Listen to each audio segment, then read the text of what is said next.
افواج پاکستان ہمارا فخر ہے، شہداء کے خلاف ہرزہ سرائی افسوسناک ہے۔ علماء و مشائخ کانفرنس کے بعد مشترکہ اعلامیہ جاری کر دیا گیا۔ وفاقی مذہبی امور کے سردار محمد یوسف کا کہنا تھا کہ قوم پاک فوج کی قربانیوں کی مقروض ہے۔ قومی پیغام امن کمیٹی نے جامعۃ الرشید کا دورہ کیا اور اس موقع پر علامہ طاہر اشرفی نے کہا کہ قومی پیغام امن کمیٹی امن اور وحدت کے لیے سرگرم عمل ہے۔ مفتی عبدالرحیم نے واضح کیا کہ جہاد کا اعلان صرف ریاست کر سکتی ہے۔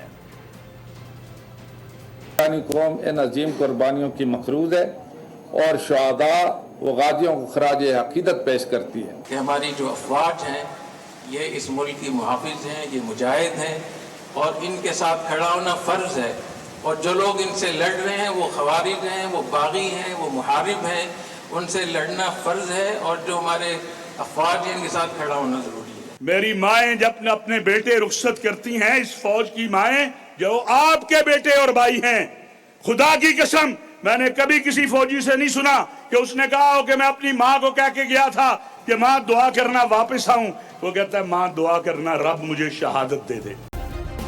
سبسکرائب کریں اور بیل دبائیں تاکہ کوئی خبر رہ نہ جائے۔